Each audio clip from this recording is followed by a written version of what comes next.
Hey guys, this is Alec with the Nerd Cheat Sheet. So today we're going to be doing a how-to on constructing a modified version of the LED stunt saber that does not involve any wiring. We're going to start with the pros and cons of how I built this before we launch into exactly what I did. As a warning, when we get into the how-to section, some of the parts are already glued in, so you're not going to be able to see them as well. I apologize for that. I did not intend on doing a video initially. So the major pros of my build of saber is that it's relatively inexpensive. It obviously does not involve any wiring, and it involves a smaller set of electronics that will let you use a smaller hilt. So mine only has a 3/4 inch internal diameter, which fits my hand a little bit better, and it will fit a child's hand much better than some of the traditional modular models of custom sabers. On the other hand, because this build is limited to using only a white light LED, we're losing a lot of brightness when we add in color because we're going to be having to use filters. Because we can't use typical battery packs like some of the other custom sabers, we're also going to suffer a little bit in battery life, and the huge drawback to my version of the saber is that it really does not allow modification for sound, so we're really limited to purely a stunt or a con saber. I've uploaded some pictures below, which you'll be able to find in the description, that take my hilt and add in a variety of colors and compare them on camera to the Ultrasaber. I personally think the Ultrasaber looks much better in person. They do a fantastic job with what they build. But on camera, they actually do look, in my opinion, relatively okay. So if that's what you're going for, then this might be the perfect build for you. So with all that out of the way, let's get started.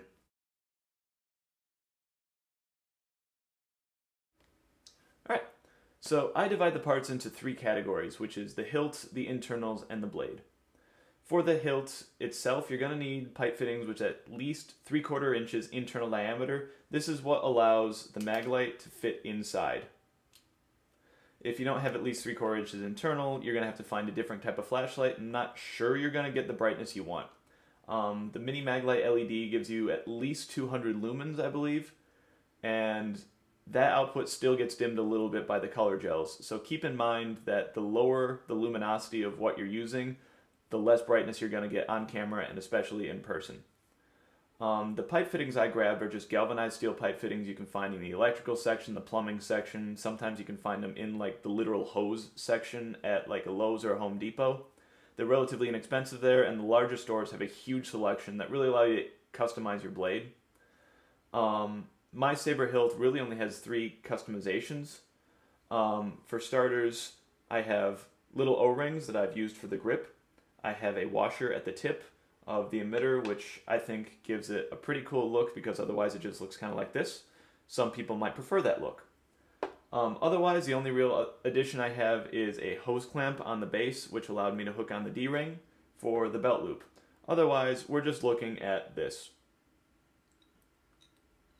It's not the most complex or pretty, but I kind of like the design. It's very utilitarian, which fits what I was going for, and I like the build.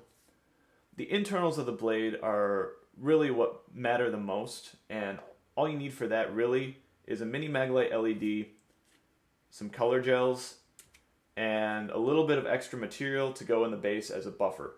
We're using the screw-on capabilities of the galvanized steel fittings to turn the Maglite on and off, just like the tip of a Maglite turns it on and off in normal function. So the space between the base of your Maglite and the base of your pommel you can fill up with just either a piece of dowel, or I use the extra portion of a blade that I wrapped in tape.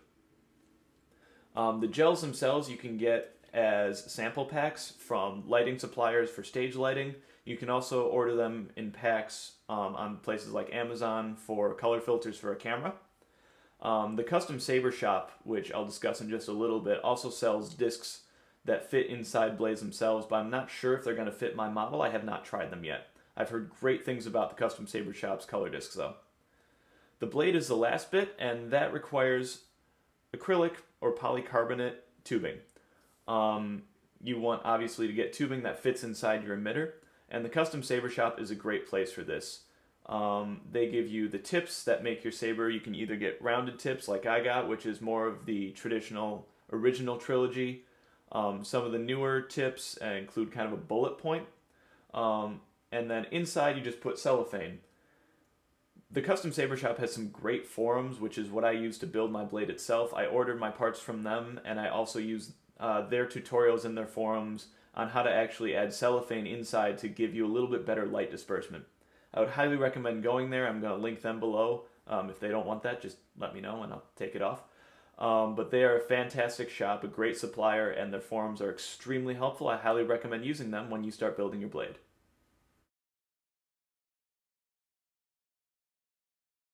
Alright, so now we're just going to put it all together. So the first thing we're going to do is turn the Maglite on. Then I'm going to unscrew the base.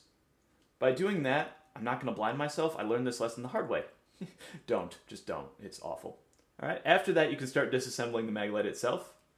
You're going to start by unscrewing the head. Inside there's normally a mirrored focusing lens, which I already glued in here. Sorry guys. But also a nice little protective disc. This is just nice. It allows you to have a little bit of protection of your color gels so they don't get all scratched up when you put the blade in or any of the other parts. Alright. Next step is to grind down the mirror. This is what we're going to use to focus all the light down the saber blade, but we're also going to use this for the on-off function just like it serves in a normal Maglite. So if I put this inside by putting a little bit of pressure on the base of this, it turns it off. When I release the pressure, it turns it back on. Right there.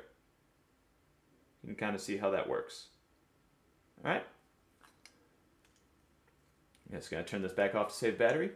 So from there, you can add in the pommel piece.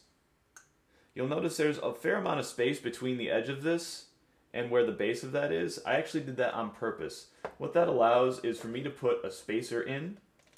This spacer that we talked about before, I just used a piece of blade. Some people can use a dowel. By making that spacer, I can grind it specifically so that I can turn it on and off nice and snugly and be very, very certain that it's loosening up in the exact position I want. So you see when I have this fully screwed in, it turns off. If I unscrew it just a little, it turns back on, but I'm not loose at any point. So there's no shaking, there's no rattling. So that's why I did the grinding at the end. I also put tape around that piece and around the Maglite itself so that there's really no rattling other than the D-ring at any point. Make sense? From there I'll put another fitting on top so I have a little bit more space between the blade and the lenses. I'll drop in at least one color gel. I actually use 3 color gels that I cut out from my sample pieces. I just found that 3 was the color that I liked most. You can kind of mix and match these colors however you want. For example, the green I like best is actually a light green and a dark green combined. I think that looks most similar to what we see in the movies. So now you can see that if I turn on and off, where's my camera? There we go. We get a nice blue color coming out. And if I tighten it back up, it goes back. So now your hilt is fully functioning. It's nice and simple, and the only rattling right now is between the lenses, which I'll cover up with O-rings in a little bit later as we put the rest of the blade on. And that's really it for the assembly. It's nice and simple, and it worked relatively nicely. Alright, so quick side note that I completely forgot to put in the last section, and I really don't feel like re-recording. Gluing the focuser in place like I did is a great idea. It prevents any slipping when you start sanding down, so glue it in place before you sand. That's it. Alright, so last up we're going to fix the blade into the hilt. What I did was I actually created 2 separate emitters that are just identical. The emitter I chose actually came in a 3-pack, so it made my life a little bit easier to just be able to screw the blade on and off. Rather than having to deal with Allen wrenches or screwdrivers on the con floor if I want pictures, one with a blade, one without a blade. Alright? This is really the simplest part of constructing a lightsaber, is once you have the blade itself constructed, which like I said, there's some great tutorials elsewhere for that. All you're going to do is take your blade. If there's any additional space between your emitter and your blade so it's not a snug fit already, I just wrapped it in duct tape. Takes up that extra space, makes it a little bit sturdier, so that when I put the screw in, I'm not offset at a weird angle. I like using the screw as a fixture because these blades are not immortal.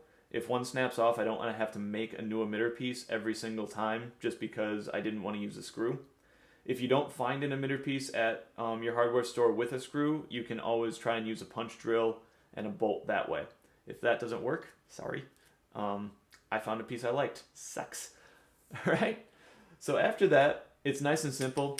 I can just screw off the blank emitter piece, put on the one with the blade.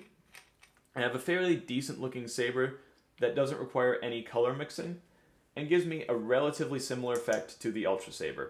This one is clearly brighter, obviously professionally made compared to this one, but it didn't require any soldering, which, considering I don't have a soldering iron, is kind of nice. All right? Thanks for watching, guys. May the Force be with you, unless you're a Trekkie. And then why are you here?